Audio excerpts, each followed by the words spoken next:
Jesse in Miami. Hey, Jesse, what's up? Hey, hi, Tom. Hey, I want to ask Bernie about the Federal Reserve. Given what's happening in Greece, it's important because Greece is pretty much putting all their funds into their central bank, and they're getting ready to go on their own. And I don't think so. Bernie said something else I like to connect the dot. He was saying what is needed to get the people out to vote.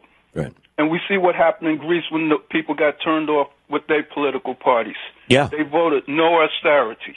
Yeah, and they voted in Syriza, and Syriza is trying to take a middle ground. They're trying to keep them in the EU, and I'm guessing that they probably will. It's very interesting to watch what's going on in Greece, but it's a clear example that this Republican austerity that we see in the sequester, we see in all these other efforts of the Republicans to cut back on programs that help working class people is a disaster for an economy. It's just that simple. It's an absolute disaster.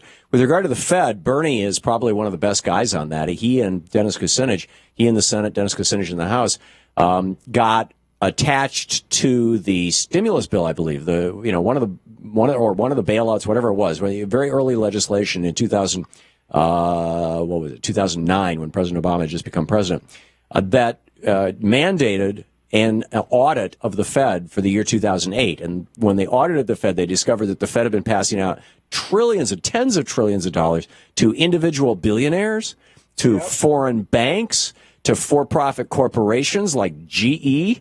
I mean, they just been passing out money like there was no tomorrow. And can you imagine if that money was going to us? I know. This is, and thank you, Jesse, for the call. This is, again, in answer to Sheriff Mack's question, why am I in the bag for the Democrats? This is what FDR did.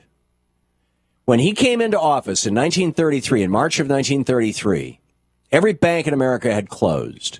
And all across America, there were people who had mortgages. And the average mortgage in the United States, the standard for mortgages in the United States was 5 years with a balloon at the end, because mortgages were relatively new things. Used to be you saved up your money and bought your property, and the parents' house got larger and larger as the family grew and all that kind of thing. But the banks had started loaning money, and they had these 5-year balloon loans. And property values have been going up so rapidly during the 1920s because Warren Harding in 1921, when he became president, Republican Harding, did basically exactly the same thing Reagan did. Cut taxes on the rich. He cut them from 91% down to 25%, and the top tax rate on the rich, and deregulated industry, and started privatizing government functions, and it created this bubble that stimulated the housing market. And so you had people who were buying houses with no intention of keeping them more than 5 years. And so what FDR did was he said, okay, we've got millions and millions of people in this country who have mortgages that there's no way they will be able to pay them when they come due within those 5 years.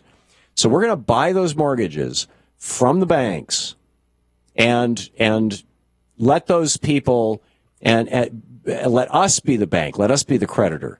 And it was called the Mortgage Resolution.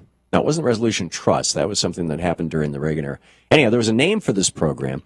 And what we did was we had our government give 30-year mortgages to people who had 5-year mortgages to begin with. When you take a 5-year mortgage you're paying $100 a month on, you may turn it into a 30-year mortgage, it becomes $30 a month. Now people can afford it. They can keep their house. The interest rates were really, really low.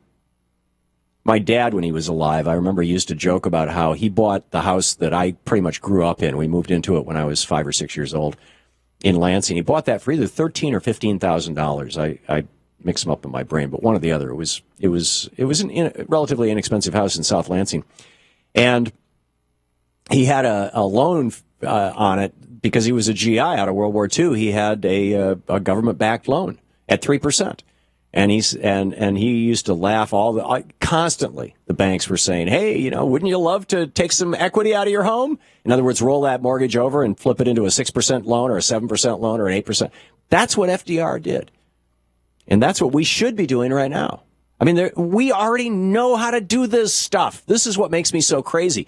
And, of course, the billionaires don't want any of it done. They don't want breaks going to average working people. They only want the breaks going to the billionaires. I mean, I understand that, but that doesn't make it right.